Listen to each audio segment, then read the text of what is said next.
Hello, my name is Horama, and today I have found 4 stories about encounters with the supernatural and will be narrating them here.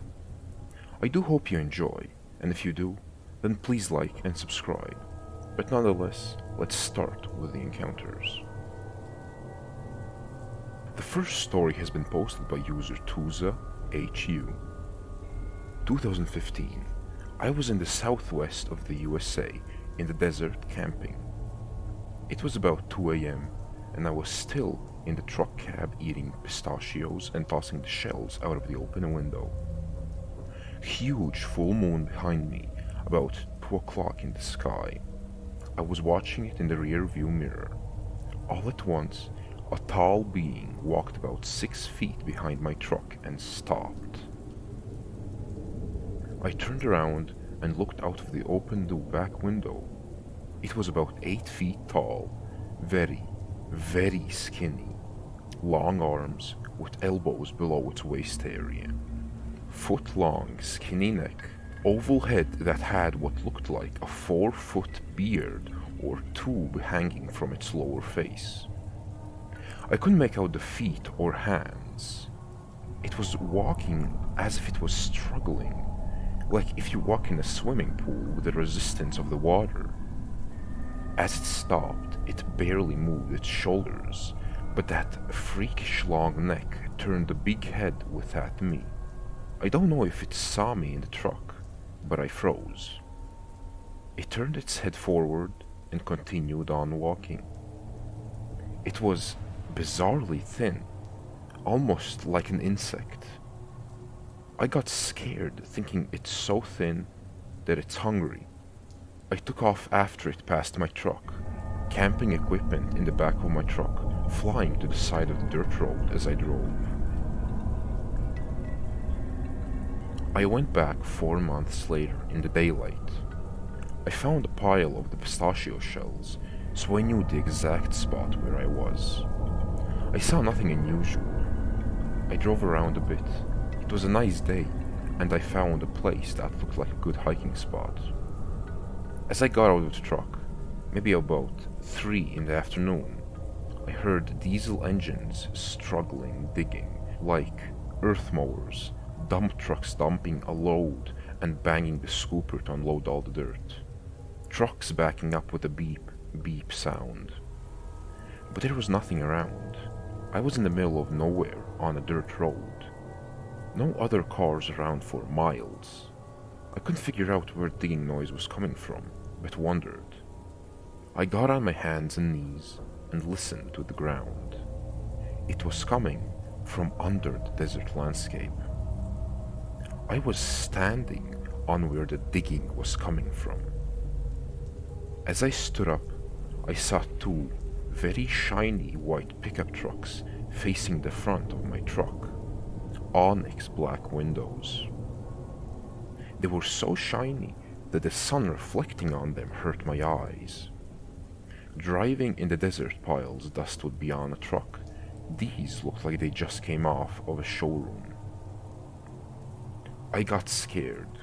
I guess they saw me listening to the ground, and I suppose I wasn't supposed to hear that sound. As I got back in my truck, I saw 2 more white trucks exactly the same behind me, facing me. I drove off looking if they were following me. They weren't.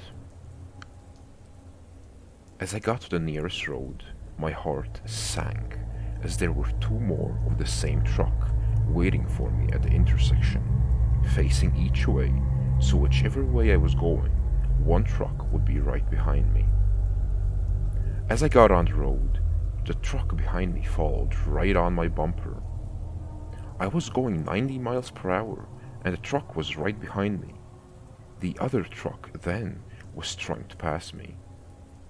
I was swerving 2 lanes to keep it from passing me. I came up to an exit to some buildings and decided to give it a shot and exited. At the same time, the 2 trucks slowed down and made a U-turn and went back.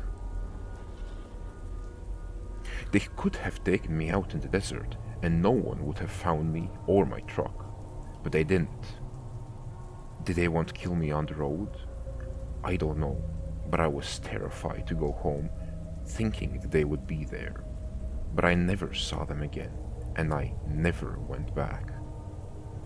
My thought is, I discovered a government installation being built, maybe for national security, so I keep that location myself. It might be very important to keep their location unknown. My other thought, why chase me when that giant insect-like being was walking around a few months prior, about 4 miles from where I heard the digging sound?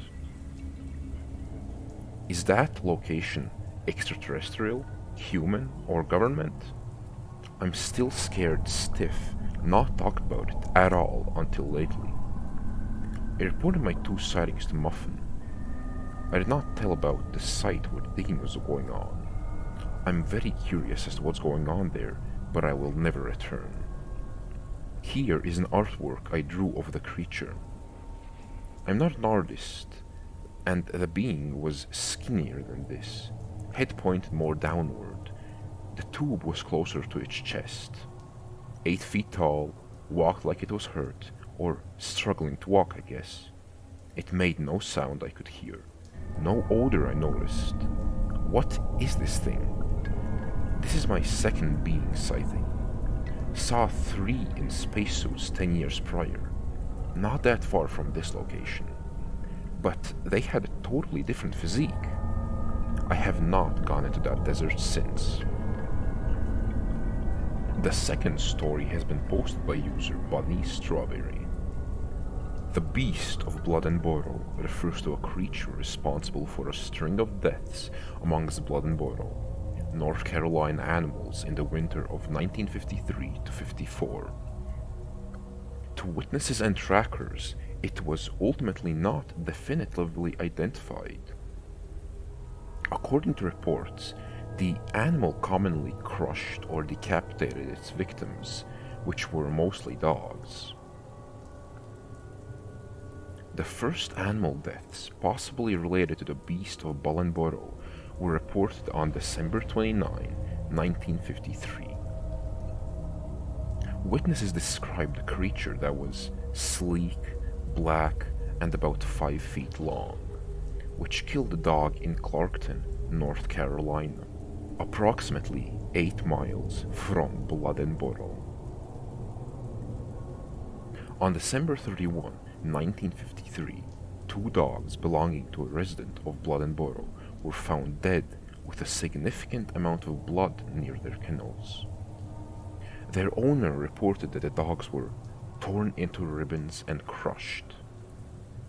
One resident was quoted as saying, "My dogs put up a good fight. There was blood all over the porch, big puddles of it, and there was a pool of saliva on the porch." It killed one dog at 10:30 and left it lying there. My dad wrapped the dog up in a blanket. That thing came back, got that dog, and nobody's seen that dog ever since. At 1:30 in the morning, it came back and killed the other dog and took it off. We found it 3 days later in a hedgerow. The top of one of the dog's heads was torn off, and its body was crushed and wet, like it had been in that thing's mouth. The other dog's lower jaw was torn off. The following day, on the 1st of January 1954, 2 more dogs were found dead at the Blood and Bottle farm, and on the night of January 2nd, 1954, a farmer reported that a dog of his had been killed. 2 more dogs were found dead on January 3rd, 1954.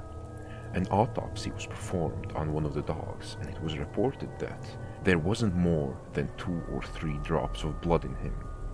The victim's bottom lip had been broken open and his jawbone smashed back. Further deaths were reported in the subsequent days.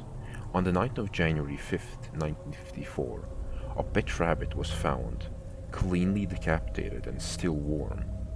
And on January 7th, a dead dog was found in a pasture near the Blood and Bottle swamp.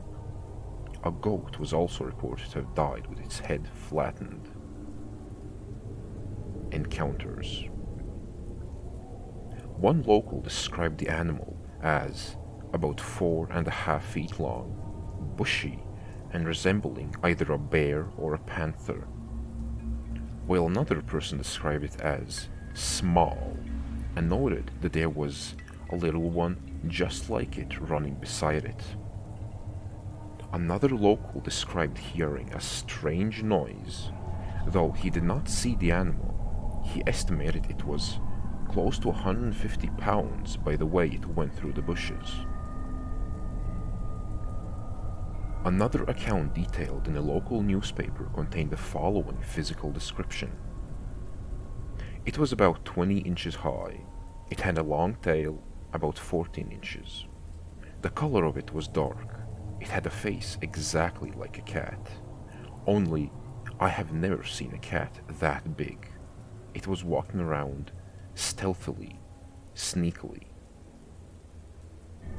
A group of hunters from Wilmington spent that night tracking the creature for 3 miles around swampland. According to them, the track showed claws at least an inch long and indicated an 80 to 90 pound animal.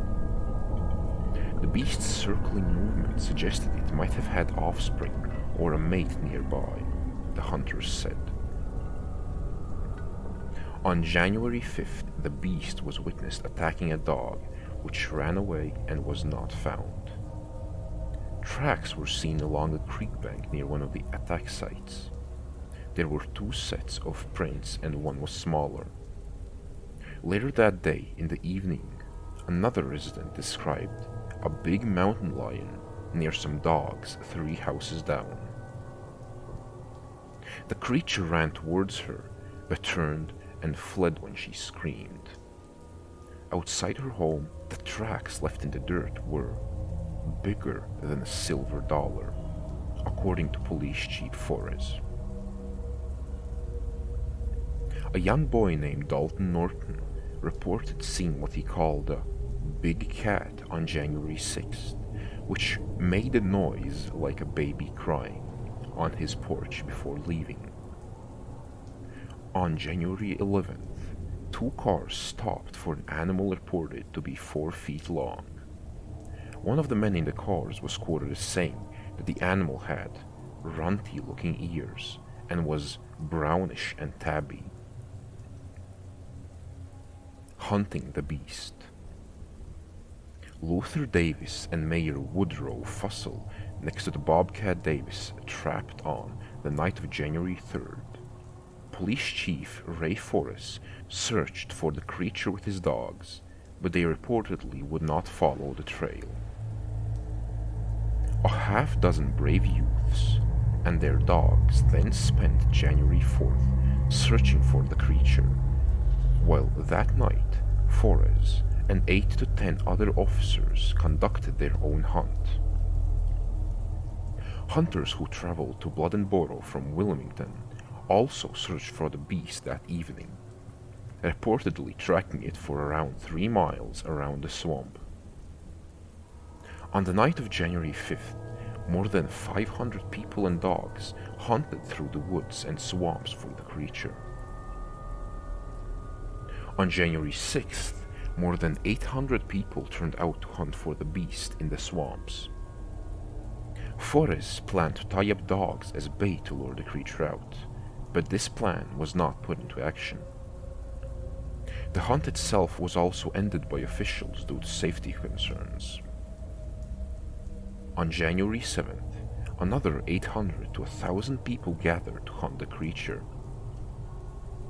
During the evening of the 8th, 4 fraternity brothers from the University of North Carolina at Chapel Hill were the only reported hunters.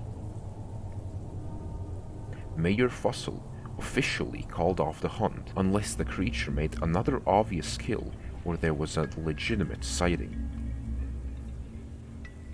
The armed hunting parties of the previous nights had become too large for safety, and Forrest received a telegram from a humane society in Asheville, North Carolina, protesting his plan to stake out dogs as bait for the creature. On January 13, Luther Davis, a local farmer, found a bobcat struggling with a steel trap in Big Swamp, 4 miles from the city, and shot it in the head. Woodrow Fussell, the mayor of Blood-and-Borough, told newspapers that the beast of Blood-and-Borough had been found and killed. However, it has been questioned whether such a small cat could have killed and mangled dogs. On the same day, Bruce Souls from Tabor City was leaving Blood-and-Borough when he hit a cat with his vehicle. According to reports, it was spotted like a leopard, about 20 to 24 inches high, and weighed between 75 and 90 pounds. He took the cat home with him to Tabor City. Yet a third man, professional hunter and guide, Barry Lewis, is credited in some newspapers as having killed the animal. There were conflicting reports about whether it was Lewis or Lewis's cat that Mayor Fussell photographed and sent out to the press. Lewis was reportedly hunting in a different part of Bladen County when he shot and killed his bobcat. Many reported accounts describe the beast of Blood-and-Borough as feline, but do not agree on any one species. The animal has been described as resembling either a bear or a panther. Wilmington hunter S.W. Garrett also claimed to have heard the creature scream while hunting and likened it to that of a panther. Harry Davis, curator at the Raleigh State Museum, has said that the panther never occurs in this country, and was of the opinion that it might have actually been a coyote. One of the local residents claimed the beast had tracks like those of a dog, but also said, "I've never seen a dog that large." Chief Forres was also reported as believing the beast to be a wolf. He said that, "Old folks say they remember seeing wolves in the Bay Swamp area and talk about them every now and then." C.E. Kinlaw described the creature as looking like a big mountain lion when it charged her on January 5th. The game warden of Elizabeth City, North Carolina, Sam Culberth, said that the tracks he investigated indicated a catamount, another name for a mountain lion.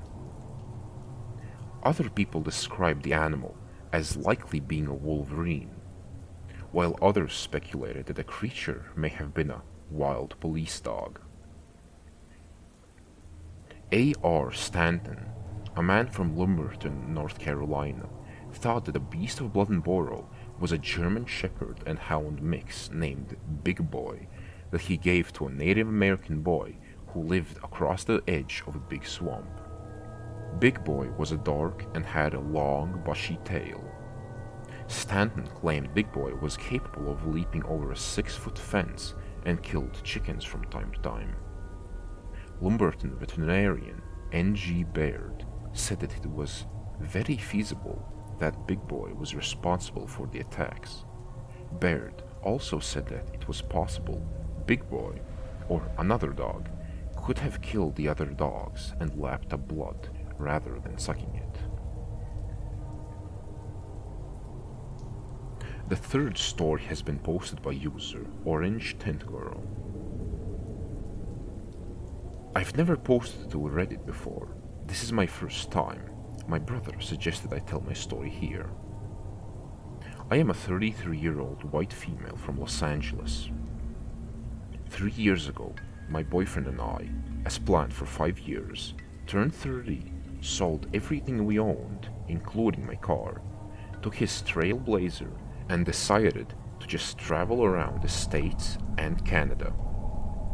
I guess you could call us backpackers, as we tend to chase good weather, find a state park and backcountry hike into the wilderness for days at a time. My brother likes to joke that we are anti-establishment hippies. We don't necessarily live off the grid, but between the two of us, we have one prepaid phone. We use it for emergencies or checking in with family and friends. And also, one MacBook which I use for work. I'm a freelance writer, content creator, and I am on a retainer with a robotics company. I mostly write boring white papers or web content. The whole point of our living situation is to live debt-free and have as few bills as possible. I only use free Wi-Fi, so 1 to 2 times a week we have to go to a city with a Starbucks. This background info is only important so you know more about who we are and how simply we live. Neither of us is involved in social media and know very little of Reddit or Instagram or use any apps. Last summer, we decided to do some backcountry hiking in Arkansas. It's one of those states you don't ever really hear about other hikers visiting, but we read it had some beautiful natural landscapes, and it does. The rules at this particular park were pretty lax. We didn't need a permit, there were a few basic laws and guidelines, but there was no check-in needed. We had all the basics and had planned to do a 6-day hike, 3 in, 3 out. The whole time we were out there, we didn't see or hear another soul. But on day 1, we were prepping to move off trail and find a camping spot as it was getting near dusk. Half a mile off trail is usually the standard for us. We took what looked like a kind of an animal train, and about half a mile out, we saw a green 2-person tent. It was almost camouflaged in the foliage, so we came upon it almost by incident. Some backpackers prefer privacy, others are more social. We are the social type. We've had some great experiences camping near other backpackers, sharing stories, food, and a joint or two. We were around 30 yards away from the tent. It was zipped closed, so my boyfriend shouted a greeting to make our presence known. No movement and no sound. We assumed green tent guy either wasn't around or didn't want to be bothered, so we started off in a new direction to get some distance between us. We camped, never heard a peep. We moved along the next morning, completely forgetting about green tent guy, until nearing the end of day 5 on our trek back. We were again looking for a spot to camp off the trail when we came up on the green tent again. This isn't that unusual, but normally backcountry hikers keep moving, so we really weren't expecting it. The tent flap was open, so my boyfriend yells his greeting again, and nothing. My boyfriend wants to go check it out, saying it's weird and maybe someone is hurt. I don't like the idea from the get-go, because even though we hadn't had any bad experiences, personally we'd had heard enough stories from other backpackers about hermits and mountain men that want privacy, carry guns, and etc. But my boyfriend assured me we'd be fine, and if all else fails, offer him some weed to keep the peace and we'd go on our way. As soon as we get within 20 yards of the place, the smell of decomposition is intense. My boyfriend has been hailing his greeting over the last 20 yards, and once the smell hits him, he stops and turns to me and asks, "What if we find a dead body?" My skin crawled. I was immediately afraid. I've never seen a dead body before, and I do not want to. The closer we got to the tent, the worse the smell got. I knew for sure we were going to walk in and see some old camper's rotting corpse. But what we found was worse than that. Outside the tent was a dead doe's legs, all 4 of them, covered in flies. It looked like the legs had been cut mostly of the way and then ripped off the rest of the way. It was a mess. Inside was the body and head of the deer, but the middle portion was swaddled in a blue fleece blanket that was bloody soaked at the bottom where the legs used to be. It was laying on its side, bottom facing the tent entry. The tail had been cut off, and the backside was covered in dried blood and a gape, like something had been penetrating it. The same with its mouth. The bottom portion was bent down at a scary, broken-looking angle. The tent was open, so we could see everything without having to go inside. Not that we would have anyways. Because at this point, the smell was almost debilitating. There was a dirty, almost empty clear bottle of Jergens baby oil and a stained green and white fringed kitchen towel. That was it. I immediately started crying and begged him to go.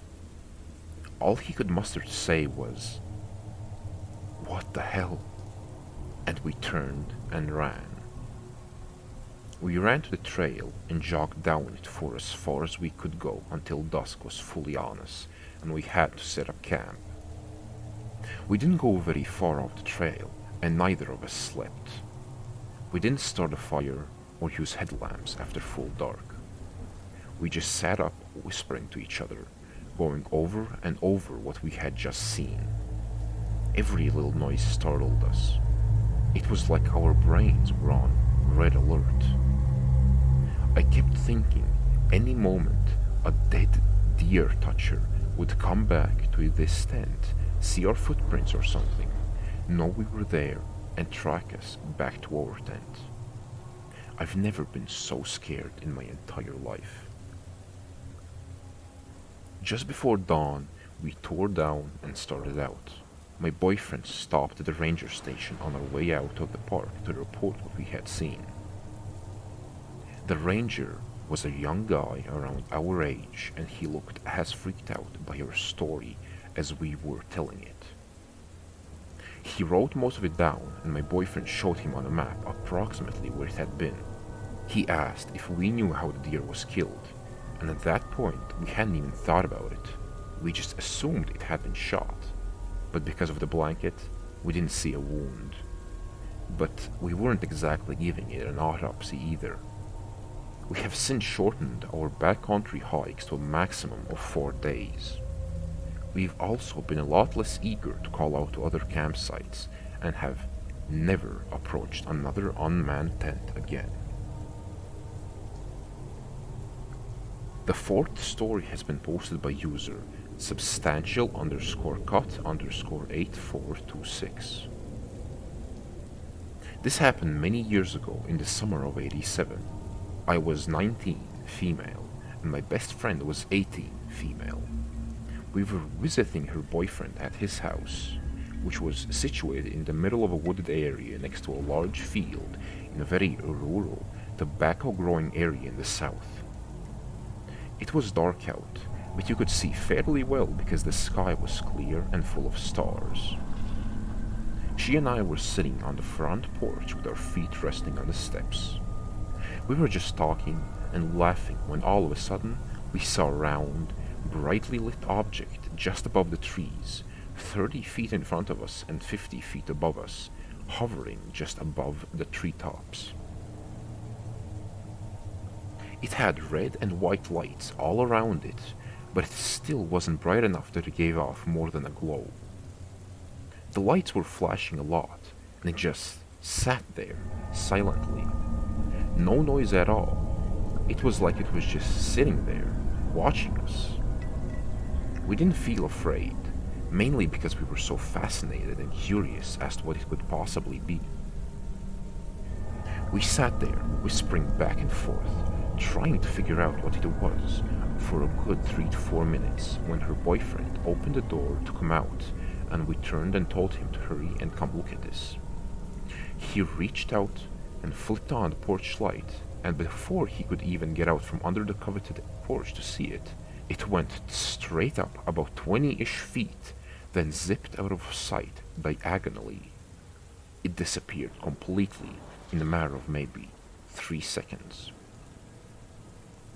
Her boyfriend and his brother had previously told us they'd been awoken in the middle of the night a few years earlier by bright lights coming through their bedroom window they thought were a police car light. When they looked out of the window, they saw a round, brightly lit object hovering in the field through the trees, maybe 10 feet off the ground. Nobody believed them because they were kids. We even laughed it off until our encounter. Needless to say, he believed us, even though he didn't see it. I've never seen anything like it again, even though I've tried my whole life since. My husband believes me, and we've spent many nights looking into the sky to see something like it again, but we have never been successful. The funny thing is, now that I've discovered all these creepy Reddit stories, I'm afraid to be outside at night. I don't want to be looking for a UFO and end up seeing a skinwalker or something.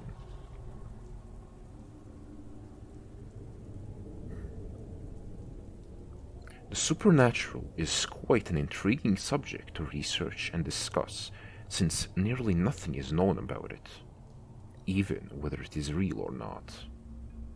This is exactly the reason why I created this channel, to build a place where I can compile such stories and encounters. But nonetheless, I do hope you enjoy my narrations, and with that, I wish you an enjoyable rest of your day.